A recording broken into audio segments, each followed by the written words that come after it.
प्रिय विद्यार्थियों नमस्कार। आज की ऑनलाइन क्लास में आपका स्वागत है। विद्यार्थियों अपना चैप्टर चल रहा है, चैप्टर संख्या 5 दैनिक जीवन में रसायन। और इसमें हम पढ़ रहे हैं जो यौगिक हैं, कंपाउंड्स, उनके रासायनिक सूत्र, इनके बनाने की विधियाँ एवं इनके उपयोग। तो अपना आज अंतिम ये यौगिक है, कंपाउंड्स है, प्लास्टर ऑफ पेरिस। आज हम इसका अध्ययन करेंगे कि प्लास्टर ऑफ पेरिस क्या है, इसका रासायनिक सूत्र क्या है, किस तरह से बनाया जाता है और इसका अपने दैनिक जीवन में क्या क्या उपयोग है। ठीक है, तो देखो ये जो प्लास्टर ऑफ पेरिस है, इसका नाम प्लास्टर ऑफ पेरिस क्यों रखा, सबसे पहले हम ये देखते हैं। देखो फ्रांस की राजधानी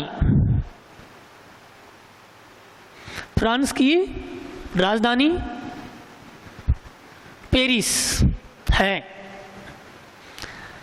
फ्रांस की राजधानी पेरिस के नाम पर ही इसका नाम प्लास्टर ऑफ पेरिस रखा गया है। ठीक है, अब देखो इसका रासायनिक नाम क्या है। हमें पूछे प्लास्टर ऑफ पेरिस का रासायनिक नाम क्या होता है,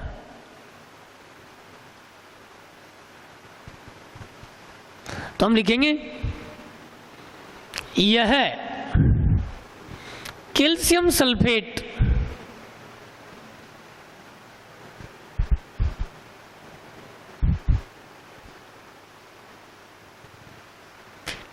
का अर्ध हाइड्रेट है।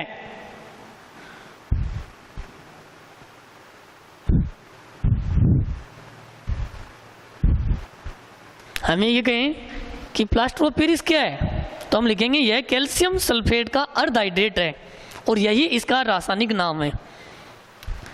तो प्लास्टर ऑफ पेरिस का रासायनिक नाम है कैल्शियम सल्फेट का अर्ध हाइड्रेट। ठीक है, अब देखो इसका मतलब क्या है। इसका मतलब यह है कैल्शियम सल्फेट के एक अणु में, कितने अणु में, एक अणु में आधा अणु जल का पाया जाता है। अर्ध का मतलब आधा, हाइड्रेट का यहाँ अर्थ है जल के अणु। तो कैल्शियम सल्फेट के एक अणु में जल का आधा अणु पाया जाता है, ये इसका अर्थ है।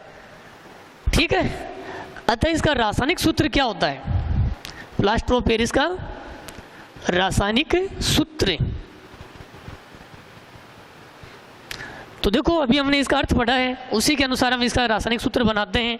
कैल्शियम सल्फेट, तो कैल्शियम का प्रतीक होता है Ca और सल्फेट का प्रतीक होता है SO4। ठीक है, तो अभी हमने पढ़ा था कि यह कैल्शियम सल्फेट का अर्ध हाइड्रेट है, मतलब कैल्शियम सल्फेट के एक अणु में साथ में जल का अणु कितना होता है, आधा, 1/2 H2O। तो यह है इसका रासायनिक सूत्र, इस तरह हम याद कर सकते हैं। अब कैल्शियम सल्फेट है, ये आपको पता ही है। देखो ये कैल्शियम है, इसकी संयोजकता +2 है। सल्फेट का सूत्र SO4 होता है, इसकी संयोजकता -2 है, 2 है। तो इन दोनों की संयोजकता +2 और -2 है, बराबर है। अतः इसका रासायनिक सूत्र हो जाएगा CaSO4, जिसे हम कहते हैं कैल्शियम सल्फेट। तो कैल्शियम सल्फेट का सूत्र आप इस तरह याद कर सकते हैं। और कैल्शियम सल्फेट के साथ में जब हम जल का आधा अणु जोड़ देंगे तो प्लास्टर ऑफ पेरिस का रासायनिक सूत्र बन जाता है। तो यह प्लास्टर ऑफ पेरिस का रासायनिक सूत्र। ठीक है, आगे देखिए, आगे हम पढ़ते हैं कि ये प्लास्टर ऑफ पेरिस है, इसे बनाया कैसे जाता है, इसके बनाने की जो रासायनिक समीकरण है वो क्या है। तो बनाने की विधि,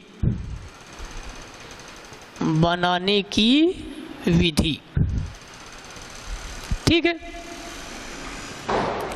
देखो प्लास्टर ऑफ पेरिस को जिप्सम के माध्यम से लिया जाता है।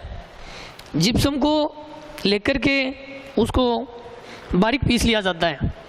ठीक है। फिर एक घूर्णन भट्टी होती है, घूर्णन का मतलब रोटरी भट्टी बोलते हैं जिसको हम, उसमें जिप्सम को बारीक पीस करके डाल करके और उच्च ताप पे हम गर्म करते हैं, तब जाकर हमें प्लास्टर ऑफ पेरिस प्राप्त होता है। तो प्लास्टर ऑफ पेरिस को जिप्सम के आंशिक निर्जलीकरण से प्राप्त किया जाता है। तो हम लिखेंगे जिप्सम के आंशिक, आंशिक मतलब कम मात्रा में निर्जलीकरण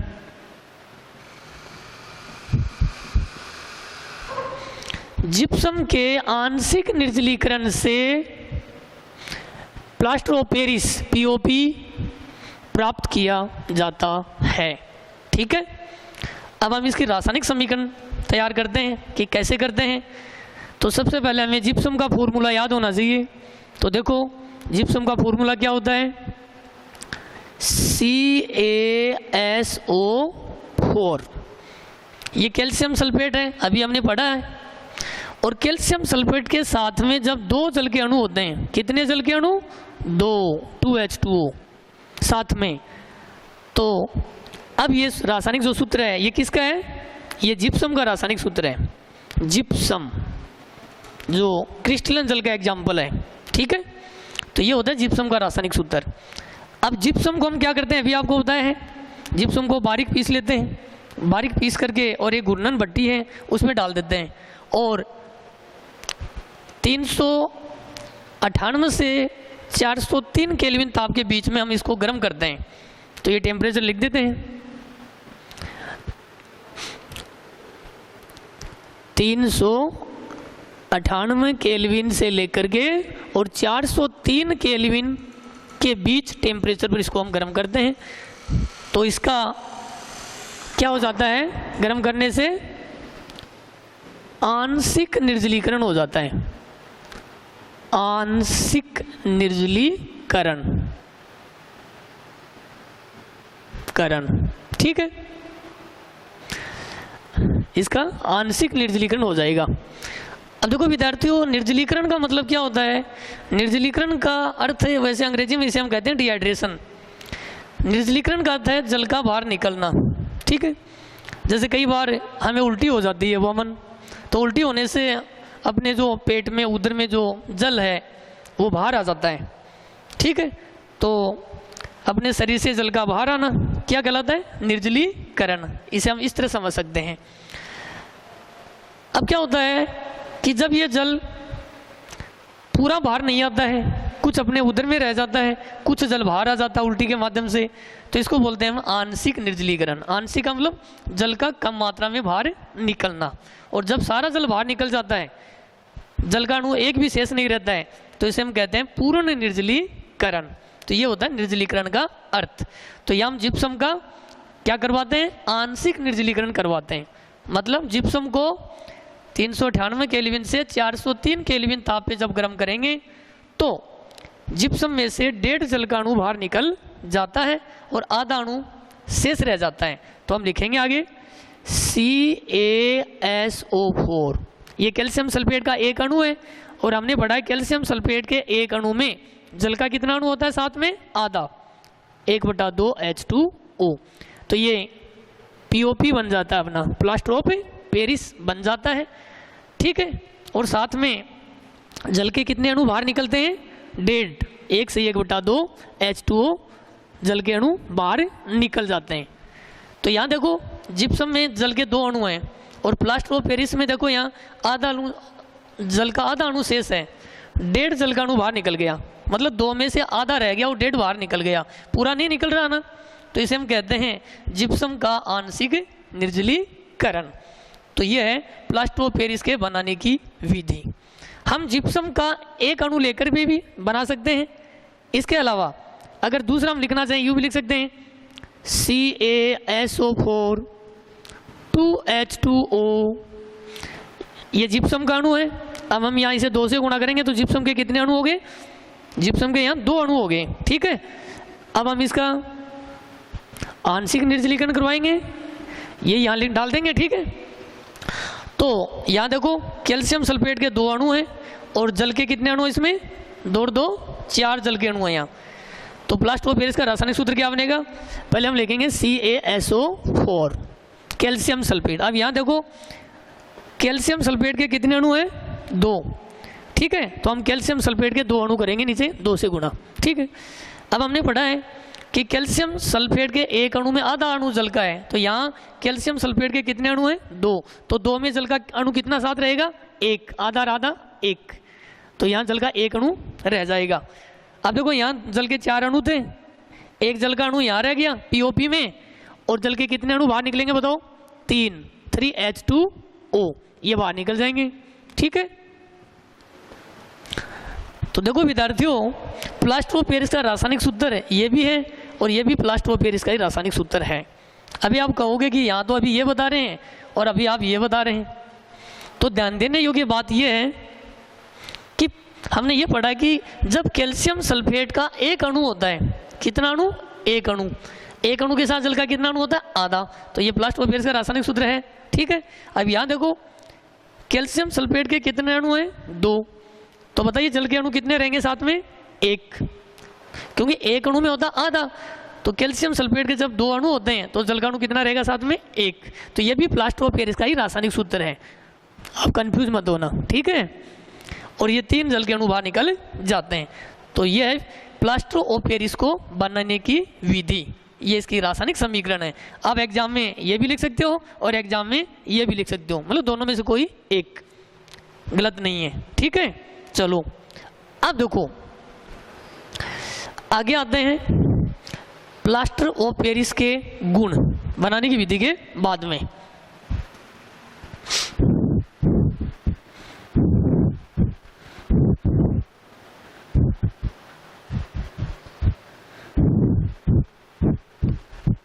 देखिए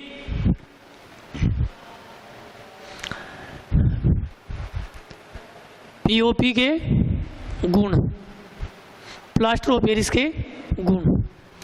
प्लास्टर ऑफ पेरिस का पहला गुण हम लिख सकते हैं कि यह श्वेत रंग का, यह श्वेत रंग का चिकना ठोस पदार्थ होता है, मतलब ये जो प्लास्टर ऑफ पेरिस है ये श्वेत रंग का एक चिकना एक ठोस पदार्थ है। दूसरा गुण याद रखना कि जब हम इसमें जल मिलाकर रख देते हैं POP में, तो ये 10 या 15 मिनट में जम करके और ये ठोस पदार्थ में बदल जाता है, मतलब ठोस हो जाता है, जल मिलाने से कठोर हो जाता है, ठीक है। तीसरा गुण, ये जो तीसरा जो गुण है ये काफ़ी इम्पोर्टेंट है एग्जाम की दृष्टि से। कैसे, देखो ये प्लास्टर ऑफ पेरिस है CaSO4 CaSO4 2H2O। देखो ये जिप्सम है, क्या है, जिप्सम, हम प्लास्टर ऑफ पेरिस को जिप्सम से बनाते हैं, ठीक है। तो यहाँ देखो जब हम इस जिप्सम को क्या करते हैं, इस जिप्सम को 403 केल्विन से अधिक ताप पर जब गर्म कर दें, कितने, जिप्सम को जब 403 केल्विन से अधिक ताप पे जब हम गर्म कर देते हैं तो इसका पूर्ण निर्जलीकरण हो जाता है, पूर्ण निर्जलीकरण हो जाता है, ये ध्यान रखना। मतलब जब जिप्सम को 403 केल्विन से अधिक ताप पे गर्म करते हैं तो ये जल के दोनों अणु निकल जाते हैं और हमें निर्जल कैल्शियम सल्फेट प्राप्त होता है। क्या प्राप्त होता है, निर्जल कैल्शियम सल्फेट, जिसमें जल नहीं हो। और इस निर्जल कैल्शियम सल्फेट को हम कहते हैं मृत ज्वलित प्लास्टर। क्या कहते हैं, मृत ज्वलित प्लास्टर कहते हैं, ठीक है। और जल के दोनों अणु बाहर निकल जाते हैं। तो अभी आपको बताया कि जब हमें प्लास्टर ऑफ पेरिस को जिप्सम से बनाते हैं तो इसका आंशिक जब निर्जलीकरण करते हैं तब तो बनता है प्लास्टर ऑफ पेरिस। लेकिन जब हमें प्रश्न यही पूछ लेते हैं कि जब हम जिप्सम का पूर्ण निर्जलीकरण करवा दें अधिक ताप से गर्म कर दें, तब क्या प्राप्त होगा? तब हमें पीओपी प्राप्त नहीं होगा। पीओपी की जगह क्या प्राप्त होगा? मृत ज्वलित प्लास्टर, जिसे हम बोलते हैं निर्जल कैल्शियम सल्फेट। तो ये क्वेश्चन एग्जाम की दृष्टि से मोस्ट है, ध्यान में रखना। ठीक है, ठीक है। अब देखो एक ये पूछते हैं कि एक गुण ये भी है इसका कि plaster of Paris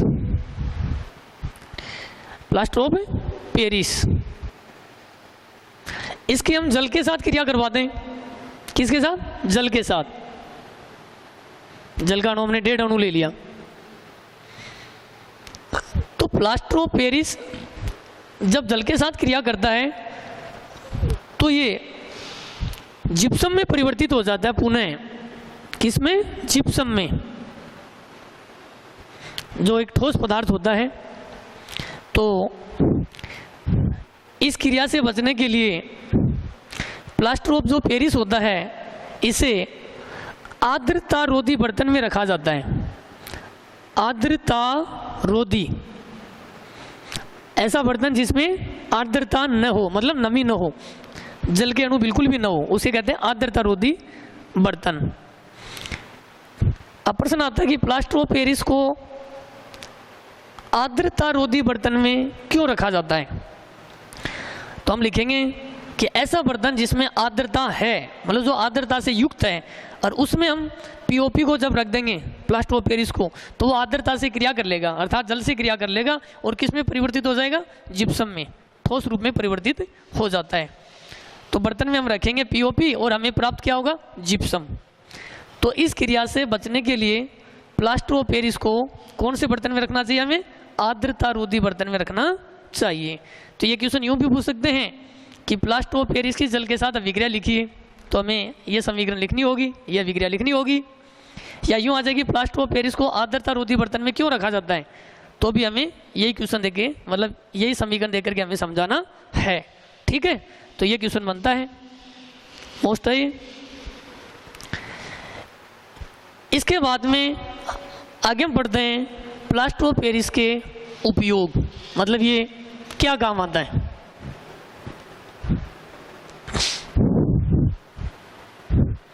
plaster of Paris के उपयोग।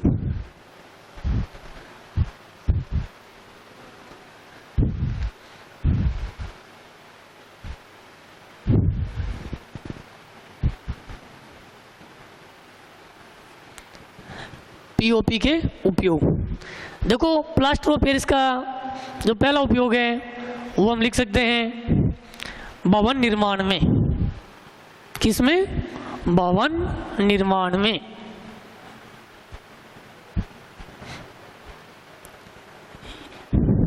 या हम इसे यूं भी लिख सकते हैं दीवारों पर चिकना प्लास्टर करने में पीओपी प्रयुक्त होती है। ठीक है। दूसरा उपयोग है चिकित्सा के क्षेत्र में। चिकित्सा के क्षेत्र में, चिकित्सा के क्षेत्र में जो टूटी हुई हड्डियां हैं, टूटी हुई हड्डियों को